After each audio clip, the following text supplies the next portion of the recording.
least I'm going to buy us.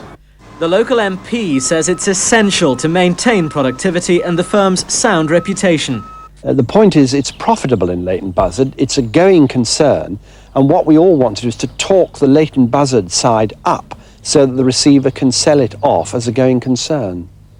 In yesterday's Sunday Times, the Lancer Boss chairman and co-founder Sir Neville Bowman-Shaw was listed as one of Britain's 500 richest men. There was no suggestion that the company he built was in difficulty. It was highly valued.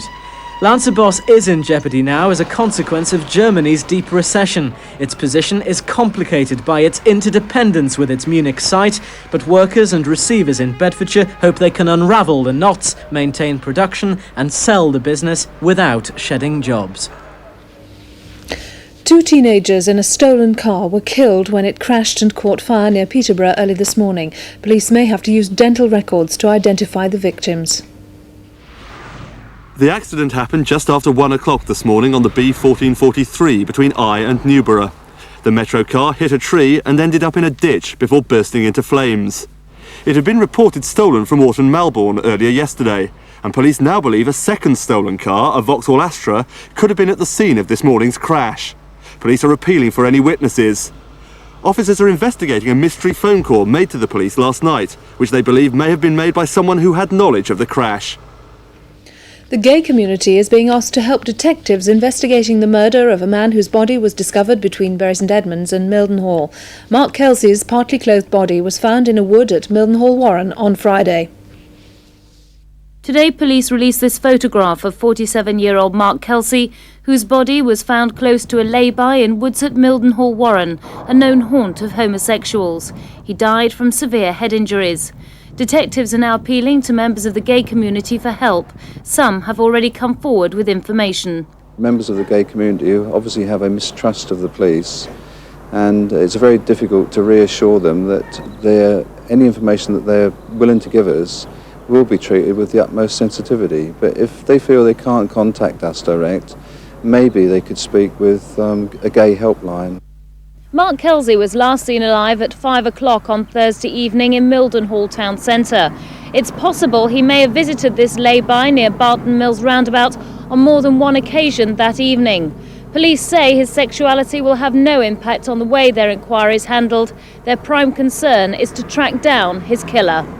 Police are now sifting through documents of Mr Kelsey's home in Lakenheath to find out if he may have known his killer. So far, no weapon has been found, and police say there's no apparent motive for his murder. A controversial plan to burn medical waste on the edge of Letchworth in Hertfordshire has been dropped. The plan provoked fierce local opposition. The incinerator was planned for this site at Stotfold beside an Anglian water sewage works. Similar to this one, it would have burned 34 tonnes of clinical waste daily non-stop. Blue Circle Waste Management Limited, the company behind it, said it would be safe, but campaigners claimed it would emit dangerous levels of toxins, threatening residents of a nearby housing estate. It was raised in Parliament and 19,000 people signed a petition to get it stopped. Today they got their way. The reason given was that the plan went against a covenant from 1925 restricting the use of the site. Oliver Heald MP, who led the fight in Parliament, said tonight he was absolutely delighted. Blue Circle Waste Management Limited said they have no plans at present to look for a new site. The Cambridgeshire charity Emmaus has had a £21,000 VAT bill waived by Customs and Excise. Owen Spencer-Thomas reports.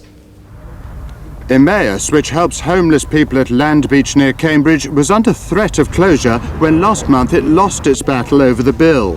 The charity said it was told by Customs and Excise it could reclaim tax on the building work. But last month immediate payment was demanded and it was feared the charity's property would be seized to cover the debt. Local MPs and the former hostage Terry Waite made a dramatic appeal to save the project. Customs and Excise say waiving the tax bill is an exceptional move. And that's the Anglia news tonight. Good night.